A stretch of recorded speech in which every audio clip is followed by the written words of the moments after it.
तो आज हम सभी डिस्कस करने वाले हैं 11 अक्टूबर 2024 के मोस्ट इंपॉर्टेंट करंट अफेयर्स के क्वेश्चन। तो आप इस पूरे लेक्चर को बहुत ही ध्यान से लास्ट तक जोड़ देखिएगा। पहला क्वेश्चन है, रतन टाटा जी का निधन हो गया है, वह कौन थे? तो वह एक बिजनेसमैन थे, तो उनका अभी हाल ही में निधन हो गया है। दोस्तों, रतन टाटा जी के बारे में बेसिक जानकारी डिस्कस करते हैं। तो इनका जन्म हुआ था 28 दिसंबर 1937 को और इनका जन्म हुआ था मुंबई, महाराष्ट्र में। और इनका निधन कब हुआ है? 9 अक्टूबर 2024 को, और निधन भी इनका मुंबई में हुआ है 86 साल की उम्र में। इनके माता पिता कौन थे? तो इनकी माता जी का नाम था शोनू टाटा और इनके पिताजी थे नबल टाटा। इनका धर्म क्या था? पारसी धर्म। और इन्होंने जो अपनी हायर एजुकेशन है ये कॉर्नेल यूनिवर्सिटी से प्राप्त की है, जो कि अमेरिका में है। तो इन्होंने बैचलर ऑफ आर्किटेक्चर किया हुआ है और ये उद्योगपति, परोपकारी और निवेशक रहे हैं। इन्होंने टाटा सन्स और टाटा समूह के मानक अध्यक्ष के रूप में काम किया है। टाटा समूह के वो अध्यक्ष रहे हैं 1991 से 2012 तक और कार्यकारी अध्यक्ष रहे हैं 2016 से 2017 तक।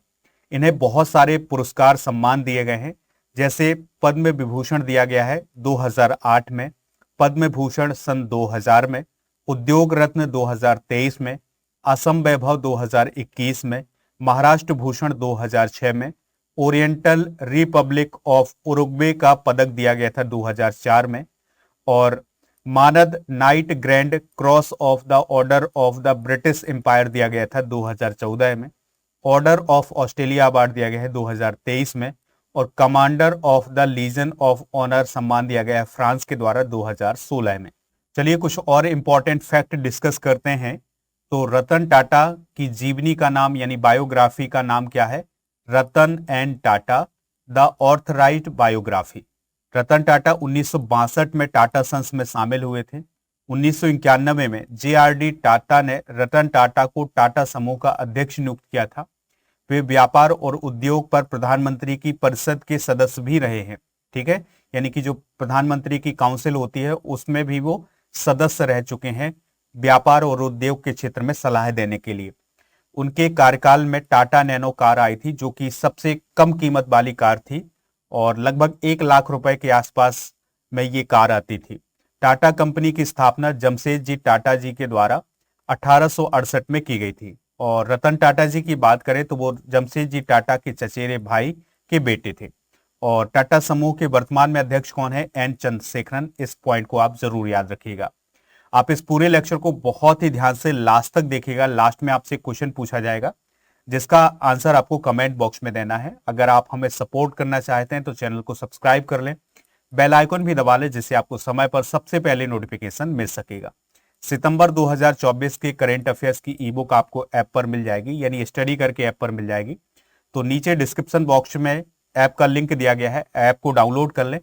ई बुक वाले सेक्शन पर जाएंगे तो आपको ये ई बुक मिल जाएगी। नेक्स्ट क्वेश्चन है, साहित्य में नोबेल पुरस्कार 2024 हांगकांग को प्रदान किया गया है, उनका रिलेशन किस कंट्री से है? आंसर हो जाएगा इसका साउथ कोरिया। तो साउथ कोरिया की हांगकांग को अभी हाल ही में नोबेल प्राइज इन लिटरेचर 2024 प्रदान किया गया है। दोस्तों, हांगकांग की बात करें तो उन्हें यह पुरस्कार ऐतिहासिक आघातों का सामना करने वाले और मानव जीवन की नाजुकता को उजागर करने वाले गहन काव्य गद्य को प्रदान किया गया है। उनकी एक रचना है द वेजिटेरियन, तो इसके लिए उन्हें 2016 में मैन बुकर इंटरनेशनल पुरस्कार से सम्मानित किया गया था। दोस्तों, हांगकांग के बारे में आपको याद रखना है कि वह एशिया की पहली ऐसी महिला बन गई है जिन्हें साहित्य का नोबेल पुरस्कार प्राप्त हुआ है, और वो साउथ कोरिया की तीसरी ऐसी व्यक्ति है जिन्हें नोबेल प्राइज प्राप्त हुआ है। उनका जन्म 1970 में हुआ था। उनकी कुछ प्रमुख बुक्स हैं, जैसे the vegetarian, the white book, human act और ग्रीक लेसन्स। तो ये पुस्तकें आप जरूर नोट कर लें। दोस्तों, साल 1913 में रविन्द्रनाथ टैगोर जी को साहित्य का नोबेल पुरस्कार दिया गया था और वे साहित्य का नोबेल पुरस्कार प्राप्त करने वाले पहले भारतीय नागरिक थे और पहले एशियाई व्यक्ति थे। ठीक है, 2023 का जो साहित्य नोबेल पुरस्कार है ये नॉर्वे के लेखक और नाटककार जॉन फासे को प्रदान किया गया था। साहित्य में नोबेल पुरस्कार किसके द्वारा प्रदान किया जाता है? तो स्वीडिश एकेडमी के द्वारा प्रदान किया जाता है, जो कि स्वीडन की राजधानी स्टॉकहोम में स्थित है। दोस्तों 2024 के जो नोबेल प्राइज हैं उन्हें एक बार रिवाइज कर लेते हैं। तो केमिस्ट्री का जो नोबेल प्राइज है वो 3 लोगों को प्रदान किया गया है। पहला नाम है डेविड बेकर, दूसरा नाम है जॉन जंपर, तीसरा नाम है डेमिस हस्बिस। डेविड बेकर की बात करें तो उन्हें यह प्राइज एक नए तरह के प्रोटीन के निर्माण के लिए प्रदान किया गया है। और डेमिस हस्बिस और जॉन जंपर की बात करें तो उन्होंने एक ऐसा एआई मॉडल बनाया है जिससे कॉम्प्लेक्स प्रोटीन के स्ट्रक्चर को समझने में मदद मिलती है। दोस्तों फिजिक्स का जो नोबेल प्राइज है 2024 का, ये प्रदान किया गया है जॉन हाफील्ड को और जेफरी हिंटन को। तो इन्हें आर्टिफिशियल न्यूरल वेस्ट मशीन लर्निंग के लिए यह सम्मान प्रदान किया गया है। मेडिसिन का नोबेल प्राइज दिया गया है 2024 का विक्टर एम्ब्रोस और गैरी रुबकुन को, और इन्हें माइक्रो आरएनए की खोज के लिए यह पुरस्कार प्रदान किया गया है। अगला क्वेश्चन है ग्लोबल हंगर इंडेक्स 2024 में भारत किस स्थान पर है, यानी भारत की रैंक क्या है ग्लोबल हंगर इंडेक्स 2024 में। आंसर हो जाएगा 105, यानी भारत 105वें स्थान पर है ग्लोबल हंगर इंडेक्स 2024 में। जबकि अगर हम पिछले साल की बात करें यानी 2022 की बात करें तो भारत 125 देशों में 111वें स्थान पर रहा है और 2022 में वो 107वें स्थान पर रहा है। इस साल यानी 2024 में भारत 127 देशों में 105वें स्थान पर है। ठीक है, अब सवाल आता है कि ग्लोबल हंगर इंडेक्स को कौन जारी करता है। तो कंसर्न वर्ल्ड वाइड जो कि आयरलैंड की संस्था है और बेल्ट हंगर हिल्फ जो कि जर्मनी की संस्था है, तो इन दोनों संस्थानों के द्वारा ग्लोबल हंगर इंडेक्स को जारी किया जाता है। दोस्तों 2024 के इस इंडेक्स में पहले स्थान पर 22 देश शामिल किए गए हैं, जिसमें बेलारूस, बोस्निया और Herzegovina, Chile, China, Costa Rica, Croatia, Estonia, Georgia, Hungary, Kuwait, Turkey, Uzbekistan, UAE ये देश शामिल हैं। और भारत के अगर हम पड़ोसी देशों की रैंकिंग की बात करें तो नेपाल 68वें, म्यांमार 74वें, बांग्लादेश 84वें और पाकिस्तान 109वें नंबर पर है। तो ये रैंक भी आप नोट कर सकते हैं। दोस्तों कुछ इंपॉर्टेंट रिपोर्ट और इंडेक्स डिस्कस करते हैं। जैसे साइबर क्राइम इंडेक्स 2024 को ऑक्सफोर्ड यूनिवर्सिटी के द्वारा जारी किया गया था। इसमें 97 देश शामिल हुए थे। रूस पहले और भारत 10वें स्थान पर रहा है। एआई तत्परता सूचकांक 2024 को इंटरनेशनल मॉनेटरी फंड यानी आईएमएफ के द्वारा जारी किया गया था।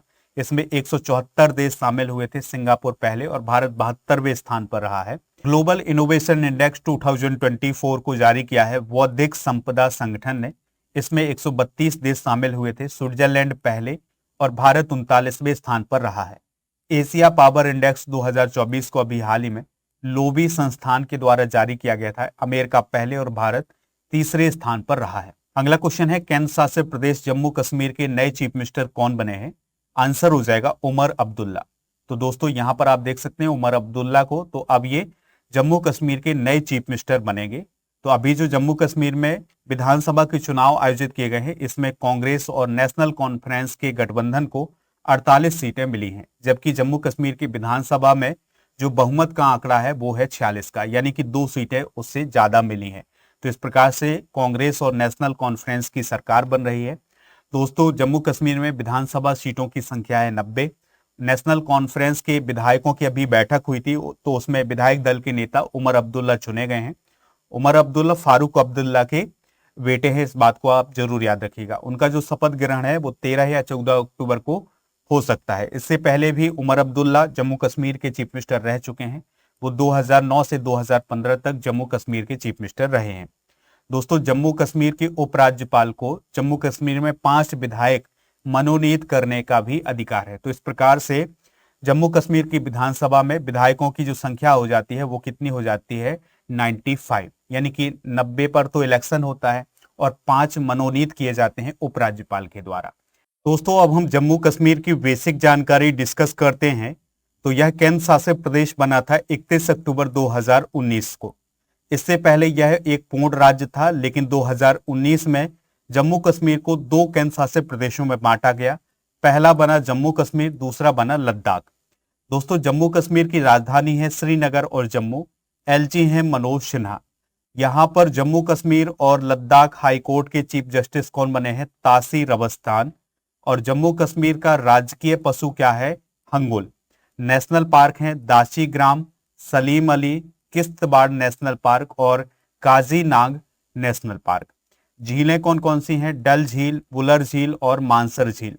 दोस्तों यहाँ के जीआई टैग अक्सर एग्जाम में पूछे जाते हैं, तो भद्रबाह राजमा, रामबन सुलाई शहद, राजौरी चिकरी लकड़ी की कला, कश्मीरी पश्मीना और कश्मीरी केसर कलारी और वसोहली पश्मीना, ये सभी वहां के जीआई टैग हैं। नेक्स्ट क्वेश्चन है, राष्ट्रपति द्रौपदी मुर्मू जी 13 से 19 अक्टूबर तक किस देश की यात्रा करेंगे? आंसर हो जाएगा इसका अल्जीरिया, मॉरिटानिया, मलावी, यानी इन 3 देशों की यात्रा करने वाली हैं राष्ट्रपति द्रौपदी मुर्मू जी। तो इस क्वेश्चन का राइट आंसर क्या हो जाएगा? Option number D. ठीक है, तो यह किसी भारतीय राष्ट्रपति की इन 3 अफ्रीकी देशों की पहली यात्रा है। ठीक है, पिछले 39 वर्षों के बाद राष्ट्राध्यक्ष या सरकाराध्यक्ष के स्तर पर अल्जीरिया की यात्रा करने वाली भारत की पहली राष्ट्रपति कौन बन रही हैं? राष्ट्रपति द्रौपदी मुर्मू जी। आपको याद रखना है कि राष्ट्रपति द्रौपदी मुर्मू जी भारत अल्जीरिया आर्थिक मंच को संबोधित करेंगी और हम्मा बॉटनिकल गार्डन अल्जीरिया में एक इंडिया सेंटर का भी उद्घाटन करेंगे। तो ये उनके कुछ प्रमुख कार्यक्रम हैं। अल्जीरिया की बात करें तो कैपिटल इसकी अल्जीरियस है, राष्ट्रपति हैं अब्देल मजीद तैबोने, प्रधानमंत्री हैं नादिर लारबोई, करेंसी है अल्जीरियाई दीनार। मॉरिटानिया की बात करें तो राजधानी है नोवाकसाट और राष्ट्रपति है मोहम्मद औलद गजोनी और यहाँ की जो करेंसी है वो क्या है? ओगुइया। ठीक है, और मलावी की बात करें तो यह अफ्रीका महाद्वीप में स्थित है, राजधानी है ली लोंगवे और राष्ट्रपति हैं नाजारस चकबेरा। अगला क्वेश्चन है, हरिकेन मिल्टन किस देश से टकराया है? आंसर हो जाएगा अमेरिका। तो अमेरिका में एक नया तूफान आया है जिसका नाम है मिल्टन। तो ये गल्फ ऑफ मैक्सिको में आया है, यानी मैक्सिको की खाड़ी में ये उत्पन्न हुआ है और यह अमेरिका के फ्लोरिडा स्टेट से टकराया है। ठीक है, तो ये यहां पर आप देख पा रहे हैं, ये है फ्लोरिडा। तो यहां पर टकराया है कौन? Hurricane Milton. हरिकेन का मतलब चक्रवात होता है या तूफान होता है। देखिए अभी कुछ समय पहले फ्लोरिडा राज्य में हेलेन तूफान भी आया था जिसके कारण वहां पर 200 से अधिक लोगों की मौत भी हो गई थी। अभी हाल ही में जापान में एक तूफान आया था जिसका नाम था सांसान और टाइफून गैमी आया था चाइना में इस साल, और इस साल उष्णकटिबंधीय चक्रवात अल्बारो मेडागास्कर के मोरोम्बे में आया था। ठीक है, तो ये चक्रवात भी आप नोट कर लें। अगला क्वेश्चन है, भारतीय महिला टीम ने एशियाई टेबल टेनिस चैंपियनशिप में कौन सा मेडल जीता है? आंसर हो जाएगा ब्रॉन्ज मेडल। तो देखिए दोस्तों, ये जो एशियाई टेबल टेनिस चैंपियनशिप है ये 1972 से आयोजित की जा रही है और तब से लेकर अब तक यानी 2024 तक भारत ने एक भी मेडल नहीं जीता था, लेकिन इस बार भारत ने हिस्ट्री को क्रिएट किया है और ब्रॉन्ज मेडल हासिल किया है। और ये जो एशियाई टेबल टेनिस चैंपियनशिप है 2024 में, ये कजाकिस्तान की कैपिटल अस्ताना में आयोजित की गई थी। ठीक है, तो जो भारत की टीम थी जिसने ये ब्रॉन्ज मेडल हासिल किया है उसमें अहेका मुखर्जी, मनिका बत्रा और श्रीजा अकुला शामिल थी। चलिए कुछ इंपॉर्टेंट करंट अफेयर्स डिस्कस करते हैं। तो अभी जो 33वां पेरिस ओलंपिक आयोजित किया गया है 2024 में, इसके सम्मान में भारत के डाक विभाग के द्वारा एक डाक टिकट जारी किया गया था। तो इसमें कुछ खेलों को शामिल किया गया है जैसे भाला फेंक, फील्ड हॉकी, नौकायन और टेबल टेनिस। और अभी हाल ही में भारत के टेबल टेनिस खिलाड़ी अचंता शरद कमल को अंतरराष्ट्रीय टेबल टेनिस महासंघ फाउंडेशन के पहले भारतीय एम्बेसडर के रूप में नियुक्त किया गया है। इंटरनेशनल टेबल टेनिस फेडरेशन का हेडक्वार्टर कहाँ है? लॉजेन, स्विट्जरलैंड में। मनिका बत्रा पेरिस ओलंपिक 2024 में एकल स्पर्धा में प्री क्वार्टर फाइनल तक पहुंचने वाली पहली भारतीय टेबल टेनिस खिलाड़ी बनी है। ठीक है, तो ये सारी जानकारी आप नोट कर लें। बढ़ते हैं अगले क्वेश्चन की तरफ। तो क्वेश्चन क्या है, 38वें राष्ट्रीय खेलों का आयोजन 2025 में किस राज्य में किया जाएगा? तो इसका आयोजन उत्तराखंड राज्य में किया जाएगा, यानी कि जो 38वें नेशनल गेम्स हैं ये उत्तराखंड राज्य में 28 जनवरी से 14 फरवरी 2025 तक आयोजित किए जाएंगे। इसकी घोषणा अभी हाल ही में भारतीय ओलंपिक संघ के द्वारा की गई है। जो 37वें नेशनल गेम्स हैं ये गोवा में आयोजित किए गए थे 2023 में। दोस्तों नेशनल गेम्स की शुरुआत कब हुई थी? 1924 में, और जो पहले नेशनल गेम्स हैं भारत में ये लाहौर में आयोजित किए गए थे। दोस्तों आपको याद रखना है कि ये जो नेशनल गेम्स हैं इन्हें अखिल भारतीय ओलंपिक खेल के नाम से भी जाना जाता है और इनका आयोजन हर 2 साल में किया जाता है। आगामी खेल प्रतियोगिताएं डिस्कस करते हैं, जैसे ओलंपिक खेल 2028 लॉस एंजल्स अमेरिका में आयोजित किया जाएगा, ओलंपिक खेल 2032 ब्रिस्बेन ऑस्ट्रेलिया में होगा। विंटर ओलंपिक 2026 मिलान और कार्टिना में होगा, इटली में। FIFA world cup 2026 Canada, Mexico और अमेरिका में होगा। फीफा महिला विश्व कप 2027 ब्राजील में होगा। फीफा अंडर 17 महिला विश्व कप 2024 डोमिनिकन गणराज्य में होगा। FIFA under 20 World Cup 2025 Chile में होगा। कॉमनवेल्थ गेम्स 2026 ग्लासगो और स्कॉटलैंड में आयोजित किए जाएंगे। एशियन गेम्स 2026 जापान में आयोजित किए जाएंगे। South Asian games 2025 Lahore, Pakistan में आयोजित किए जाएंगे। अगला क्वेश्चन है, दूसरा सेना कमांडर सम्मेलन 2024 का पहला चरण कहां आयोजित किया गया है? तो इसका पहला चरण गंगटोक में आयोजित किया गया है। तो दोस्तों, सिक्किम की जो कैपिटल है गंगटोक, वहां पर 2024 के सेना कमांडरों के सम्मेलन का पहला चरण आयोजित किया गया है और इसका आयोजन 10 से 11 अक्टूबर तक किया गया है और दूसरा चरण दिल्ली में आयोजित किया जाएगा। चलिए कुछ प्रमुख सम्मेलन डिस्कस करते हैं। तो हरित हाइड्रोजन पर अंतरराष्ट्रीय सम्मेलन 2024 नई दिल्ली में आयोजित किया गया है। पहला संयुक्त कमांडर सम्मेलन 2024 लखनऊ में आयोजित किया गया है। भारत और जापान के बीच 2+2 वार्ता नई दिल्ली में आयोजित की गई है। तीसरे वॉइस ऑफ ग्लोबल साउथ शिखर सम्मेलन की मेजबानी भारत करेगा। बिम्स्टेक व्यापार शिखर सम्मेलन नई दिल्ली में आयोजित किया गया है। विश्व धरोहर समिति की 16वीं बैठक नई दिल्ली में हुई है। ग्लोबल इंडिया एआई शिखर सम्मेलन 2024 नई दिल्ली में हुआ है और खनिज शिखर सम्मेलन 2024 का आयोजन नई दिल्ली में किया गया है। अगला क्वेश्चन है, मेजर एटमॉस्फेरिक चेरेनकोव एक्सपेरिमेंट यानी मैक वेधशाला का उद्घाटन किस स्टेट या यूनियन टेरिटरी में किया गया है? आंसर हो जाएगा लद्दाख में। ठीक है, तो लद्दाख का जो हानले नामक स्थान है वहां पर मैक वेधशाला का उद्घाटन किया गया है और ये जो मैक वेधशाला है ये एशिया का सबसे बड़ा इमेजिंग चेरेनकोव टेलीस्कोप है और जो इमेजिंग चेरेनकोव टेलीस्कोप होता है इसके द्वारा हाई एनर्जी वाले ब्रह्मांड के कणों की खोज की जाती है और उनका निरीक्षण किया जाता है। और दोस्तों, ये जो वेधशाला स्थापित की गई है लद्दाख में, यह 4300 मीटर की ऊंचाई पर स्थित है। तो यह दुनिया में अपनी तरह का सबसे ऊंचा टेलीस्कोप भी है। अगला क्वेश्चन है, विश्व मानसिक स्वास्थ्य दिवस हर साल कब मनाया जाता है? यानी वर्ल्ड मेंटल हेल्थ डे कब मनाया जाता है? तो 10 अक्टूबर को। नेक्स्ट क्वेश्चन है, भारतीय रिजर्व बैंक यानी आरबीआई ने यूपीआई वॉलेट की सीमा 2000 रुपए से बढ़ाकर कितनी कर दी है? आंसर हो जाएगा 5000 रुपए। यानी इसका मतलब यह हुआ कि यूपीआई वॉलेट के माध्यम से अब 5000 रुपए तक का लेन देन किया जा सकता है। अगला क्वेश्चन है, हाल ही में किस यूनिवर्सिटी ने जलवायु संस्थान का शुभारंभ किया है? आंसर हो जाएगा अहमदाबाद यूनिवर्सिटी ने। तो अहमदाबाद यूनिवर्सिटी ने जलवायु, एनर्जी और एनवायरनमेंट की एजुकेशन के लिए एक जलवायु संस्थान का शुभारंभ किया है। तो ये थे आज के करंट अफेयर्स के क्वेश्चन। चलिए अब हम कल के करंट अफेयर्स के क्वेश्चन एक बार रिवाइज कर लेते हैं। केमिस्ट्री का नोबेल पुरस्कार 2024 किसे दिया गया है? डेविड बेकर, जॉन जंपर और डेमिस हस्बिस को। हरियाणा के नए चीफ मिनिस्टर कौन होंगे? नायब सिंह सैनी। राष्ट्रीय राजमार्गों और एक्सप्रेस वे पर यात्रा की सुविधा को बढ़ाने के लिए केंद्रीय सड़क परिवहन और राजमार्ग मंत्रालय ने कौन सी नीति शुरू की है? हम सफर नीति।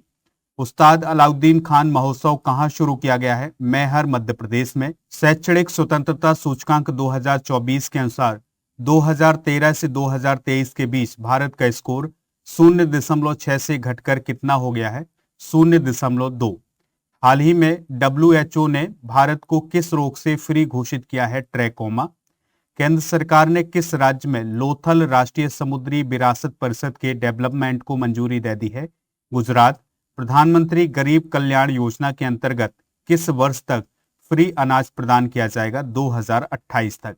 आसियान भारत समिट में हिस्सा लेने के लिए पीएम मोदी किस देश की यात्रा करेंगे? लाओस देश की। वर्ल्ड टेस्ट चैंपियनशिप में 5000 रन पूरे करने वाले दुनिया के पहले बल्लेबाज कौन बने हैं? जो रूट। यूएई ने किस देश की सहायता के लिए एक राष्ट्रव्यापी अभियान शुरू किया है? लेबनान। भारतीय डाक ने यूनिवर्सल पोस्टल यूनियन यानी यूपीयू की कौन सी वर्षगांठ पर एक विशेष डाक टिकट जारी किया है? 150वीं वर्षगांठ पर। आज के जनरल नॉलेज के पिटारे में हम हड़प्पा काल की नदियां और उनके किनारे बसे शहर डिस्कस करेंगे, जैसे हड़प्पा रावी नदी के किनारे और मोहनजोदड़ो सिंधु नदी के किनारे।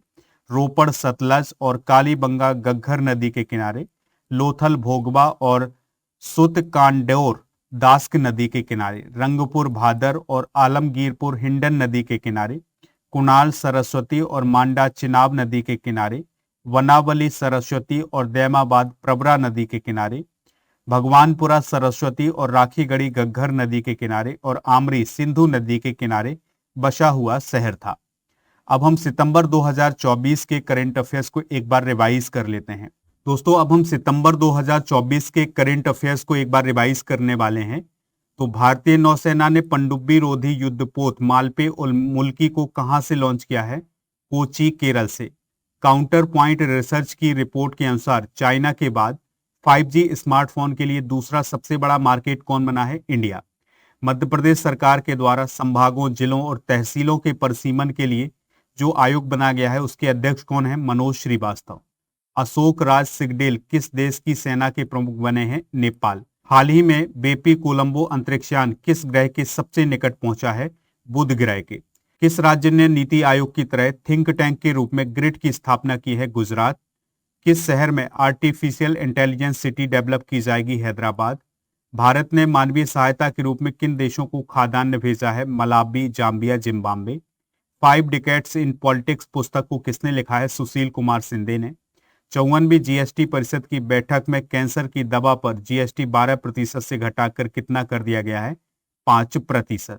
तो ये थे दोस्तों सितंबर 2024 के करंट अफेयर्स के क्वेश्चन। दोस्तों, कल के करंट अफेयर्स में आपसे पूछा गया था कि जो सुल्तानपुर राष्ट्रीय उद्यान है ये किस स्टेट में है? तो ये हरियाणा स्टेट में है। तो लगभग सभी लोगों ने इसका आंसर हरियाणा बताया हुआ है। कल के करंट अफेयर्स में एक चीज मिस्टेक हो गई थी, तो उसमें आप सुधार कर लीजिएगा कि जो तोताराम शर्मा जी हैं उसको बता दिया गया था कि वो तबला से रिलेटेड हैं, लेकिन वो पखावज से रिलेटेड हैं। तो इसमें आप सुधार जरूर कर लें। दोस्तों, कई बार आपका डेली करंट अफेयर्स का वीडियो लेट हो जाता है, तो उसका कारण होता है कि या तो कोई जरूरी काम होता है या फिर मैं घर से बाहर होता हूं, तो उस समय वीडियो लेट होता है।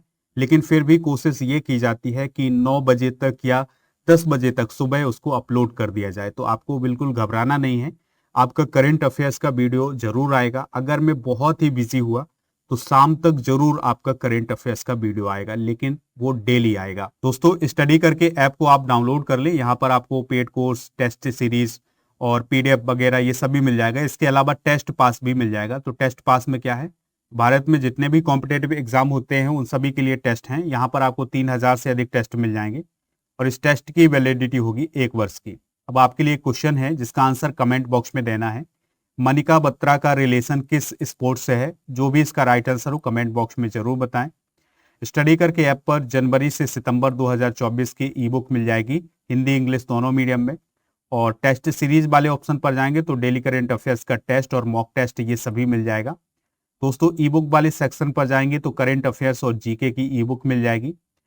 दोस्तों, आप हमारे टेलीग्राम चैनल को भी ज्वाइन कर सकते हैं। हमारे टेलीग्राम चैनल का नाम है स्टडी कर ऑफिशियल।